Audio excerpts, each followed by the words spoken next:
Selanjutnya saya ingin melanjutkan presentasi teman saya Mutia Rahmi. 5. Teori nilai uang. Yang pertama, teori uang statis. Teori uang statis disebut statis karena tidak mempersoalkan perubahan nilai yang diakibatkan oleh perkembangan ekonomi.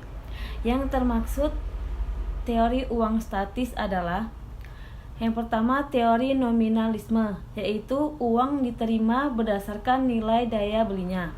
Yang kedua, teori negara, yaitu asal mula uang karena negara. Apabila negara menetapkan apa yang menjadi alat tukar dan alat bayar, maka timbullah uang. Jadi, uang bernilai karena adanya kepastian dari negara berupa undang-undang pembayaran yang disahkan. Yang ketiga, teori metalisme, yaitu uang bernilai karena adanya kepastian dari negara berupa undang-undang pembayaran yang disahkan. Yang ketiga, teori metalisme, yaitu uang. Yang ketiga, teori metalisme, yaitu uang bersifat seperti barang, nilainya tidak dibuat-buat, melainkan sama dengan nilai logam yang dijadikan uang. Contohnya uang emas dan uang perak.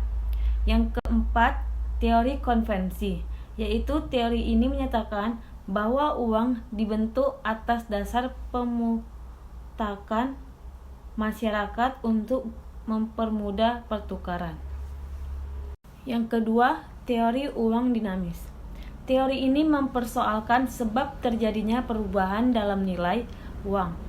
Teori dinamis diantaranya: yang pertama, teori persediaan kas, yaitu teori ini dilihat dari jumlah uang yang tidak dibelikan barang-barang. Yang kedua, teori ongkos produksi, yaitu teori ini menyatakan nilai uang dalam peredaran yang berasal dari logam dan uang itu dapat dipandang sebagai barang.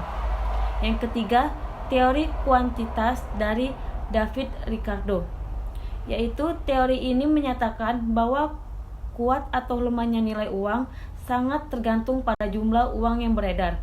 Apabila jumlah uang berubah menjadi 2 kali lipat, maka nilai uang akan menurun menjadi setengah dari semulanya, dan juga sebaliknya. 4. Teori kuantitas dan Irving Fisher, yaitu teori yang telah dikemukakan David Ricardo, disempurnakan lagi oleh Irving Fisher dengan memasukkan unsur kecepatan peredaran uang, barang dan jasa sebagai faktor yang mempengaruhi nilai uang. Yang keenam, prinsip-prinsip manajemen keuangan bagi usaha startup. Yang pertama, prinsip tersebut secara tersirat mencerminkan bahwa segala jenis aset dimiliki oleh seseorang. Secara khusus, aset dalam bentuk uang dimiliki oleh seorang owner atau investor, sehingga ada biaya yang ditanggung sebagai akibat dari peminjaman uang tersebut.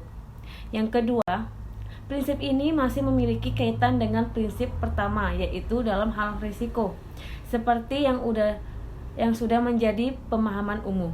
Apabila risiko semakin tinggi, maka imbalan yang dituntut akan semakin tinggi. 3.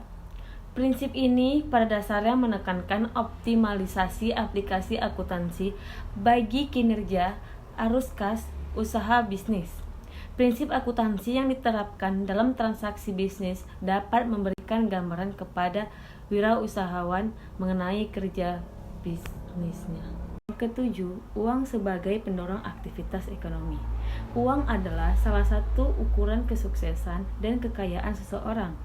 Dengan memiliki uang, seseorang akan mampu dan bisa memenuhi segala kebutuhannya.